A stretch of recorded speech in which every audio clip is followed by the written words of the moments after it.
Welcome to a brief history of classification. This is a short, high-level journey through time to give some context to the evolution of records classification and retention schedules. It's not an academic presentation, but it is based on some academic research, which I will reference at the end of the presentation. Also, just for my own fun, I've linked the kind of evolution of classification to the generally accepted record-keeping principles, because it seemed to me that there was some flow through time.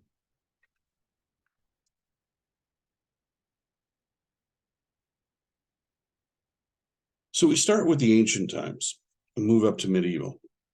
Certainly the Sumerians were one of the ones who gathered their records into collections. They're probably the first, and the first records that were collected into an archives for future reference consisted of laws, political decisions, treaties, land purchases, ownership, these sorts of things. I'm sure you've heard of Hammurabi's rules. That sort of thing was what comprised their collection. Later on, we started seeing libraries, and there started to be some sorting, obviously, of different categories within libraries. So this is kind of where we started getting the very first seeds of classification. But it certainly wasn't a file classification system. We did see some document-specific grouping near the end of the medieval age, which was things like records that had been sent or letters that had been received, that sort of miscellaneous grouping. And those were files as opposed to books and scrolls. So we are seeing the first beginnings of classification, but it was really geared around this concept of availability, the principle of availability. So let's move on to the Prussians. Oh, those Prussians. So they were the ones who apparently started collecting files into case files. So they would keep a case file on a military unit, on a city, on a person, on a country, that sort of thing. That way, the relevant documentation around a certain topic was in one location. These were then listed in a file plan, like they had them listed out in lists so that they could find them. And you may notice number 10 there, which, I'll move my head for a second so you can see number 10. That was the Duchy of Oldenburg. And you may recognize from my last name that I might have been a duke if the Prussians hadn't taken this over in 1871. But all right, enough ranting already. Move on. By the late 1800s, it was pretty obvious that when we talk about files, there was too much, just too much. Prior to this, if a record was created, it had value, so it was kept. There was no thought about destroying stuff unless it was obviously just a singular message that said, do this and then get rid of it. So we start to see the concept of disposition happening. Of course, when I say disposition, this wasn't in a nice, approved, organized, tracked way. It was much more, oh, we don't need that stuff anymore. Get rid of it. Move on. All right, now we have a bit of a jump into the beginning of record schedules and the beginning of starting to connect them to some of these file plans. So in the States in the 1940s, and in Canada in the 1950s, we started to see some of this stuff. It was little more than, like I said, applying some retention requirements to existing file plans or file lists. But it was the start of what we could call compliance and the start of what we would call retention. So like I said, this is retention with the idea that there was going to be a specific time for which stuff to be kept and then disposed of in some way. So it was much closer to the concept of retention as we see it in the principles. Next, we move to 1955, and we have Armor International. This was really a pretty important step in records management in the Western world. So a pretty significant milestone. Of course, in the early 80s-ish, early to mid 80s, we really saw a strong move towards integrating actual classification systems with retention schedules. So this was the rise of the first records classification and retention schedules. You see the picture of the peanut butter and the chocolate getting mixed together. If you recognize that, you're way too old like me. Anyway, this was because these were written, they were actually written down. We have some transparency. We can actually see what's supposed to be happening with our documents. I might be pushing transparency a little bit here for principles, but it works to a degree. Now we have to go to the electronic record revolution, the digital revolution.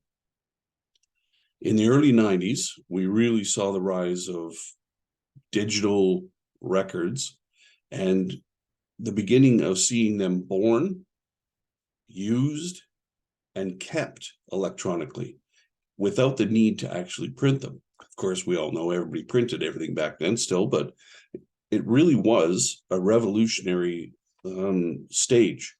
And it was at this point that we saw things like protection and integrity really coming to the forefront as a concern. Obviously, there was protection and integrity of physical records prior to this, but it wasn't such a big deal as it was with these very malleable and transmissible electronic records. So this is still a struggle to maintain the integrity and to protect electronic records.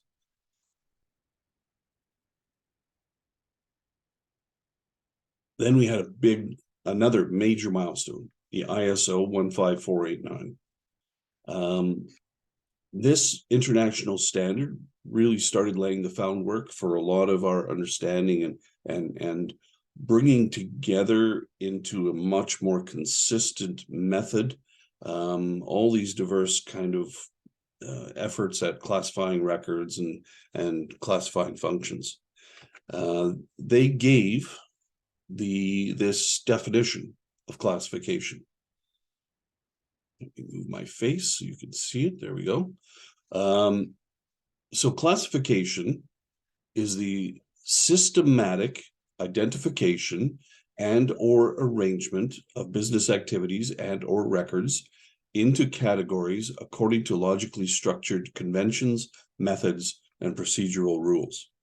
Now, I'm pretty close to agreeing with this definition. I'd like to tweak it just a little bit, but I won't bother with that now. We'll see this kind of coming back in future presentations if you join me for those. And this really, now that you have a standard, you now have accountability. Without a standard, you don't really have anything to be compliant against. It's not transparent what you should be compliant with, but we have something written. It's in front of us. We should be able to read it. That means we are now accountable to at least move towards this international standard. All right. So what happened after the standard? 2002 to now, the digital age really got its feet underneath it. Obviously, we were already dealing with electronic records. We recognize that. And I really wish that this graphic, I looked for a newer one. This only goes to 2007. I really wanted to find one that was more recent, but I could not. But you can see the explosion of data digitally in the last 20, 30 years. Amazing. The word is big. Big data, big volumes, big buckets, all of this sort of stuff. So the whole idea of the increase really justifies the rise in records management over the last 20 years. So what have we seen? Not just the records volume, but we've also seen organizations that are more heavily regulated. We see organizations that are more international. And these add pressures and complexity to the classification systems that they need to rely on. We also recognize big data. I mean, it's still there. There's everything from data warehouses to data lakes to data where there was another data thing, I forget what it was. They're everywhere. And another symptom of this bigness is the dramatic increase in the number of standards in order to manage and control and understand records and information management. I don't know if you've ever looked at the international standards, but there are dozens dealing with documentation and information. As a matter of fact, 2 new ones just came out in the last few months. All right. So not surprisingly, like I mentioned, lots of new standards, and they recently, 6 years ago, 7 years ago, wow, they updated the ISO. So tweaked a few things, adjusted a few things, nothing dramatically earth-shatteringly different, but they did clear up a few things and clarify a few things. But it just shows that this is a growing, changing environment that we're in. And then there's the information governance. So, of course, in 2009, we had the generally accepted record keeping principles approved. And they've also evolved a little bit, changed a little bit, moving more towards information governance in a strong manner, which is a good thing. Information governance is the next evolution from records and information management. I do realize that the vast majority of people who are doing with records and information management first have to get their records and information management under control. But information governance is gaining traction across all the environments that we work in for good reason. All right, so I'm going to stop here, and I have thrown up here the academic connections, so feel free to look those up.